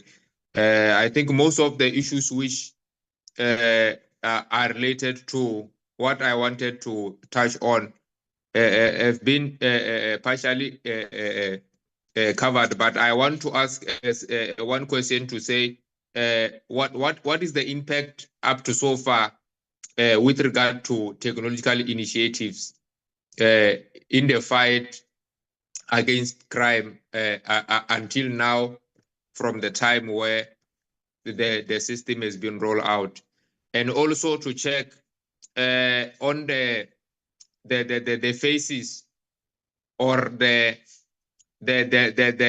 way at which this particular rollout will be done. Is it going to be targeted to hotspot crimes, or is going to be generic in all precincts or all police stations across? And what is the challenges with regard to rolling out the technological initiatives across all our precincts? So that will be my submission, Chair. Thank you very much. Thank you, Honorable Muela. Honorable James.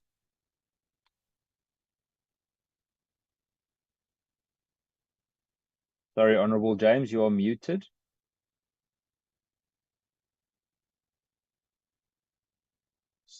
Still muted, Honorable James.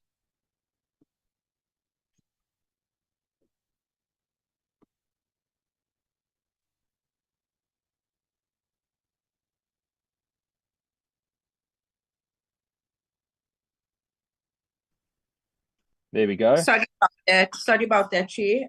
Good morning, everyone. Good morning to the National Commissioner, if he's still on the platform. I'm a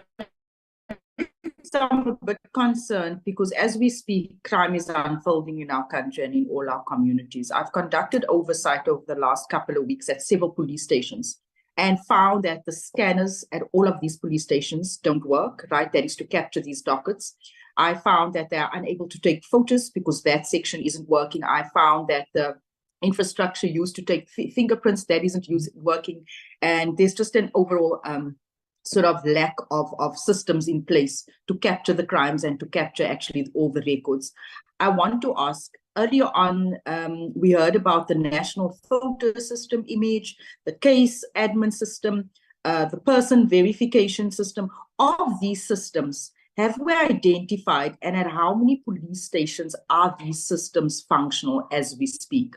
Or is everything that was presented to us futuristic? Is it still coming? If that is the case, and in the absence of an implementation date, what are we doing to date about ensuring that the current infrastructure is maintained and we support those police stations? I also want to know, yes, is there a station, one station, with all of these systems are functional, and what is the plan? Are you going to be piloting in a community? What is the maintenance and supports plan for the systems? Because I thought that these scanners and systems weren't functioning. It was often, we reported it 2 years ago, we reported it 3 years ago, and we are still waiting for a new scanner or a new system, a fingerprint system. Also, the presenter said that, you know, on one of the systems, we are then allowed to take a video. Now, let me tell you what happens if you take out your phone at any police station to take a video and capture anything. It is not allowed. You will be intimidated by the police and you will be thrown out of that police station. That is a fact, because that is something that I had experienced at the Lenasia South Police Station. Also, I want to know, what is the communication plan and the empowerment plan that you will be rolling out to the communities at all the police stations to inform communities of the different options and platforms that they can access to make contact with SAPS? I think that is it for now. Thank you. Thank you, Honorable James. I see there's one last question from Honorable Kola Barnard, and then I'm going to hand over again to General Mavundla. Thank you.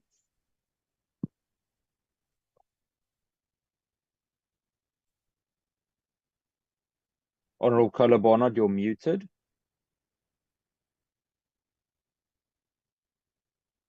Huge apologies. I was actually, I'm going to just repeat a question. I think it just fell through the cracks.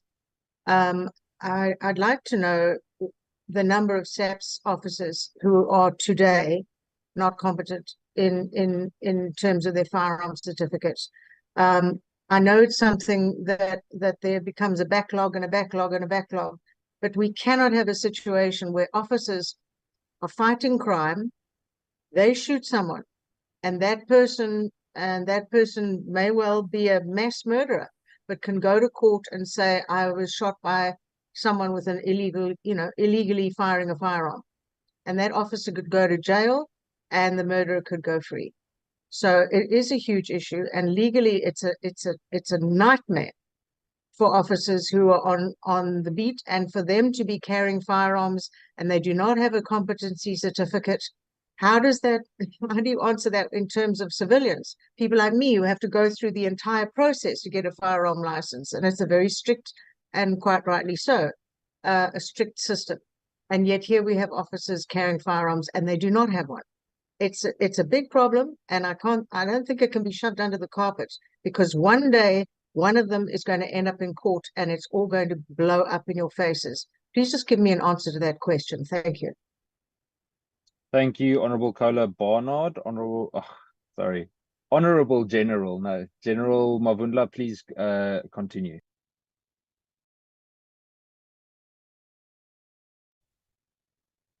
Thank you, Chair. To Honorable Skitron, the integrations on the systems. Yes, integrations on the systems, we do them as we going through the processes that need to be integrated.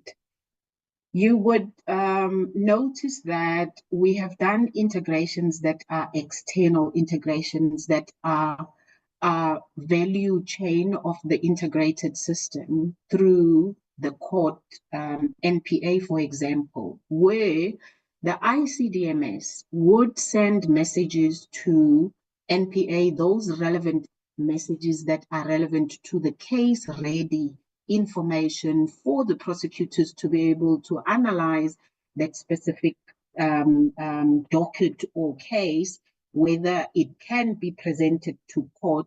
And also we have other integrations that are related to the legal aid and all of those other departments. So those integrations are prioritized as in line with the value chain of what needs to be integrated into the external functions or external services that are required by the other department or the sister department in the value chain of the cluster itself. Yes, internally, we may have systems that are not integrated, but as we prioritize all the integrations, we prioritize those that are relevant to the business processes. Where business processes need to be changed, we have to go back and do the system process of the business processes that needs to be changed.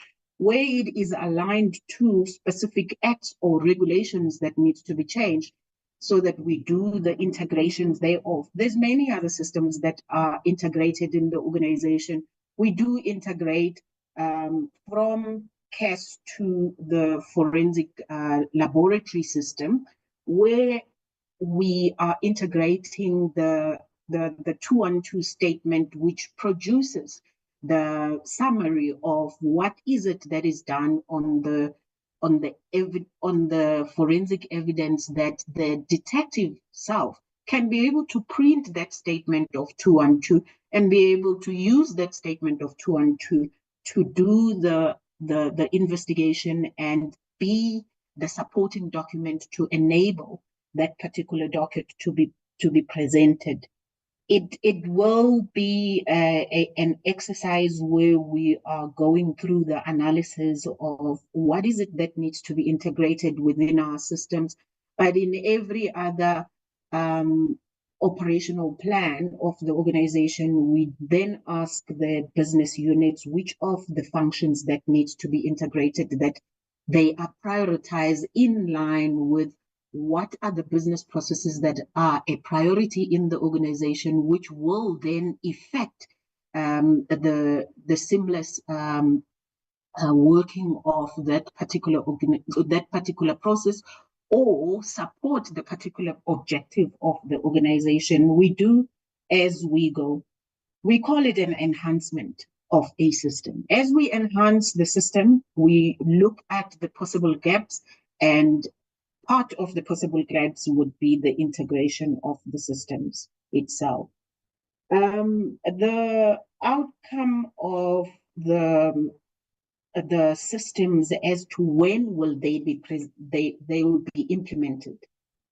As we have presented the firearm control management system, we are indicating when each step or a phase or a release will be implemented. But because every project has a time frame, if the time frame of the project is 3 years, yes, we will be able to have a fully implemented system with its maintenance and support. As we implement each and every phase and we deploy each and every phase, we indicate that the maintenance and support of that particular system to work perfectly does start then at the time when we are deploying. So those outcomes are related to the solutions that we are implementing.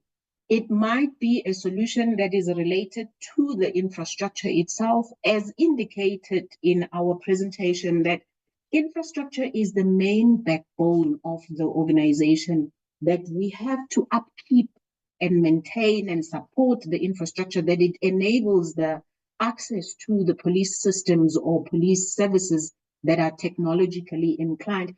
That one is an ongoing. We have a national upgrade program of, for example, a network infrastructure itself, because you may have implemented a certain province in the year 2019. Down the line, those services, they get to be obsolete and they need to be refreshed. That's why you will hear of legacy systems, that we need to change and upgrade the legacy systems. That's how we are maintaining and supporting our infrastructure. If you look at the radio communication infrastructure, that is where we are looking at upgrading and replacing the base communication information where they would have been stolen or they would have been becoming obsolete and not working. The maintenance and support is an ongoing process that we do with the partners that we are engaging with, especially the SETA services. SETA is maintaining and supporting our infrastructure on the network and the hosting infrastructure. The radio communication, we are maintaining it with our technical skills that are within the organization. That's what we normally would go to. You might find that if the technology is becoming older, you will then incur most of the maintenance and support of that specific technology, because you have to upkeep the technology that it remains working. Honorable Moyela has asked what has been the impact on the technologies that have been implemented thus far. That's the outcome that we are talking to, where we are saying, what are the successes that have been enabled by the technologies that we are using in the organization? You would find that the crime stats would relate to the specific crimes that have been deterred.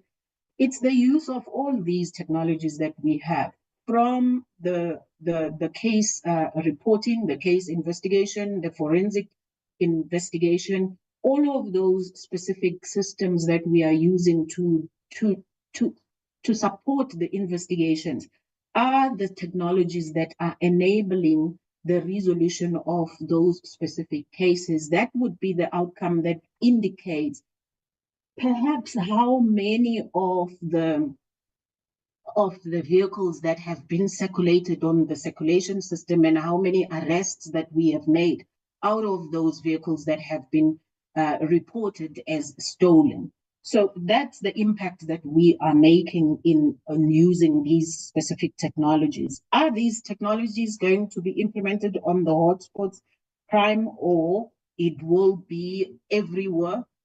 With the application or the software or the system itself, when we are implementing a system, we first start to do the assessment of our infrastructure. If our infrastructure will be able to carry the load of that particular system, additional to what our infrastructure is carrying at the moment. And then we start prioritizing those specific sites or stations where this system will be implemented.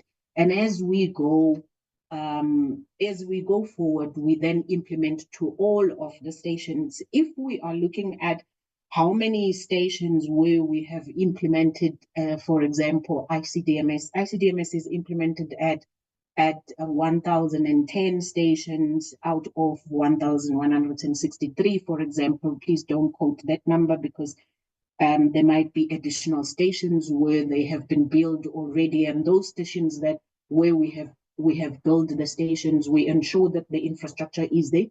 and we implement as such. But those stations which are still on the analog, those are the stations that are in the rural areas where such solutions or systems cannot be carried by that network carrier.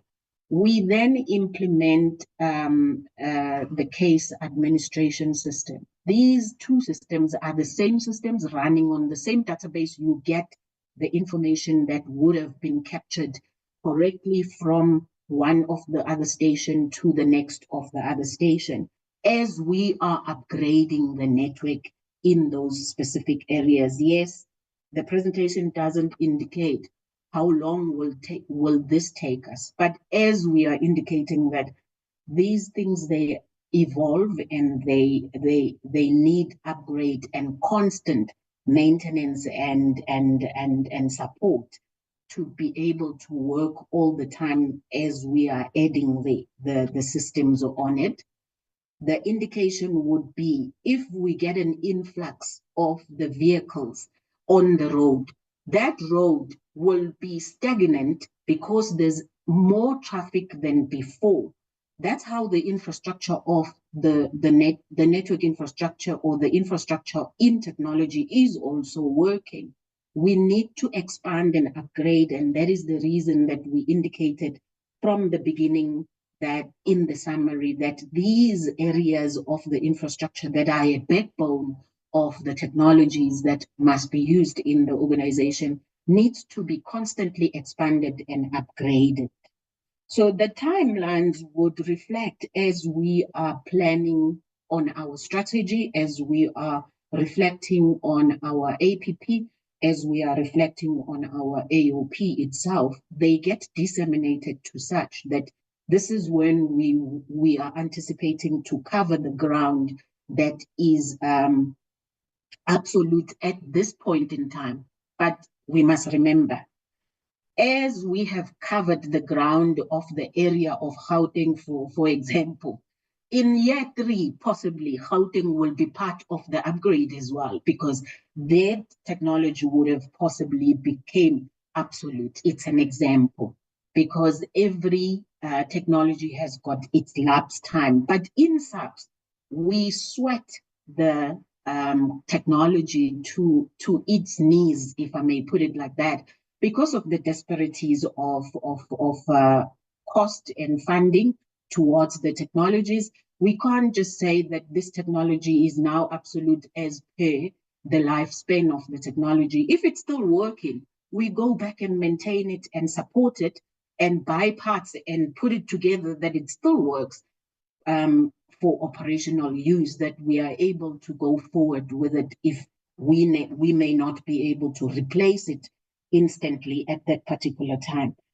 I've spoken to maintenance and support. The taking of the videos, Honorable James, yes, the taking of the videos, if it is the correct way of maintaining or managing a police official that doesn't want to do its duties, that service complaint environment, they will evaluate and assess that complaint and be able to indicate whether there is prima facie evidence that this particular police official was derailing its duties to do its duties.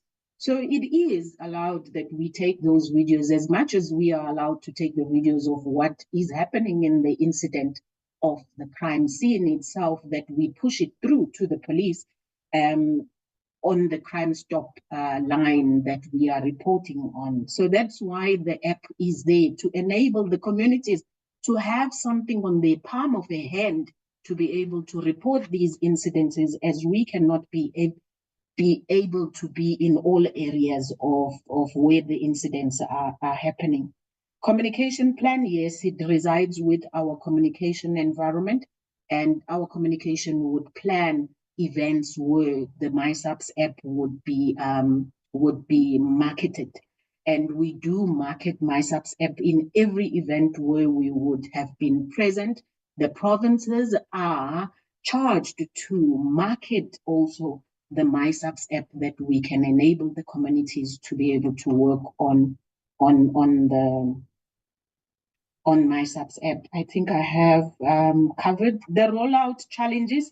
Yes, rollout challenges would be relevant to the services that are not coming up as quick as possible out of the procurement processes from SETA, as the chairperson has mentioned, and the skills that we are acquiring from SETA to do the work that we need to do. Those would be the rollout challenges that we are experiencing, unfortunately, that we have to go through SETA all the time, that we need to procure the services or goods and services that are related to technology. I thank you, Chair.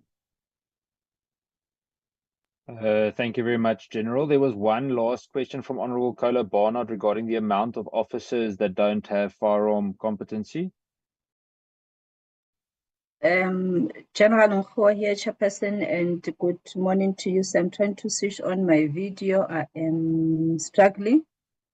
There we go. We can see you, Is it General. on now? Thank you. Oh, okay. All right. No, thanks. Thank you very much, Chairperson. Good morning to you, Chair, and to honorable members, the National Head of the DPCI, and all my colleagues in the platform. Chairperson, yes, this question of the number of SAPS employees that are not competent in carrying the firearms, the information is not readily available, Chairperson, because we need to get the report from the system. So I will request, Chairperson, with your permission, if we can submit this information in writing, because Honorable Member Barnard was requesting the number of SAPS employees. So for us to give correct figures to the committee, will request some time, Chairperson, to access the information from the system, then we can submit it in writing, Chairperson.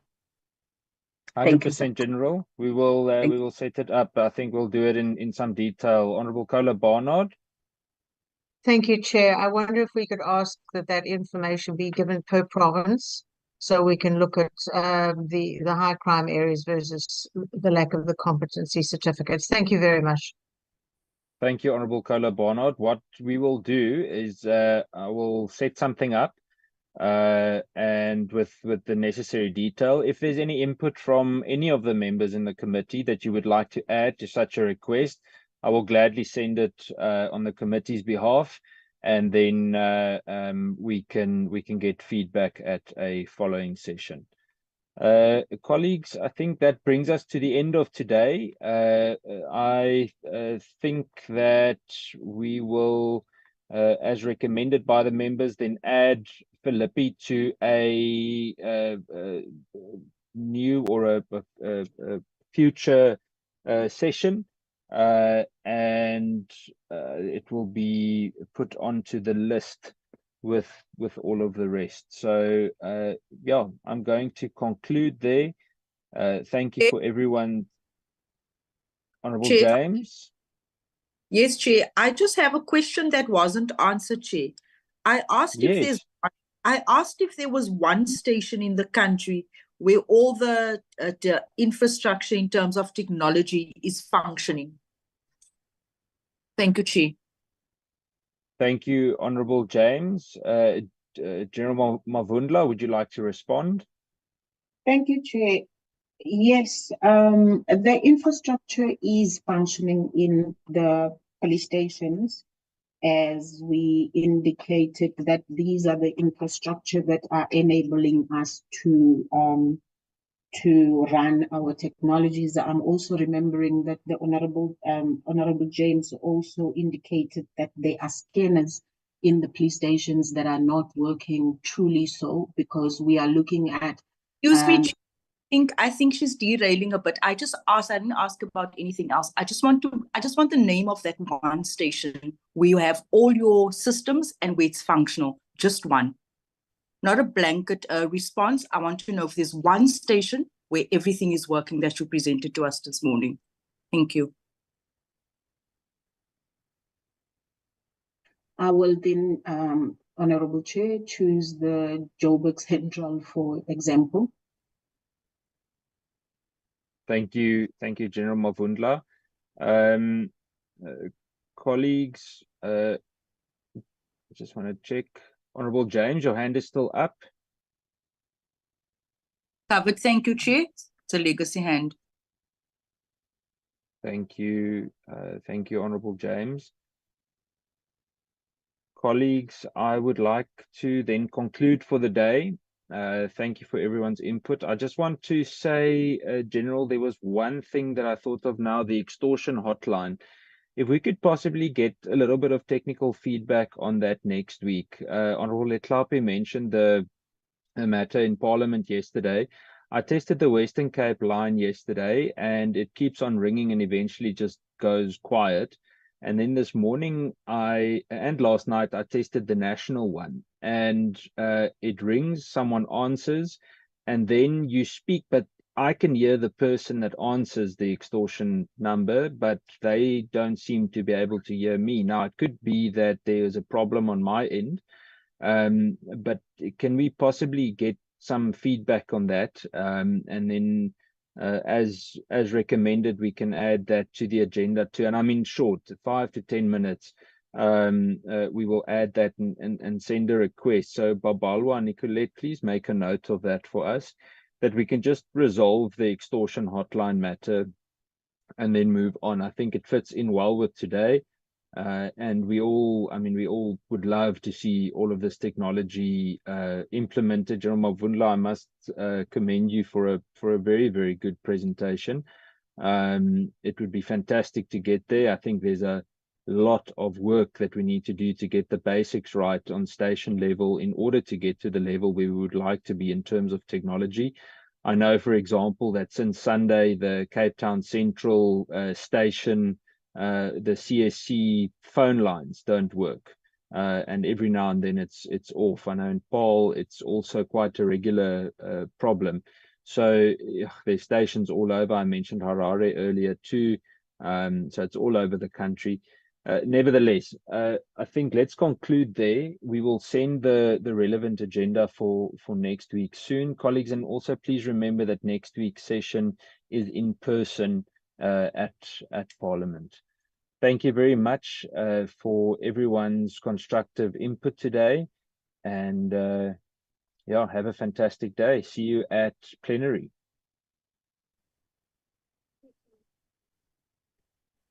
Thank you, Chairperson. Thank you, Chair. Thank you, Chair. Have a nice day.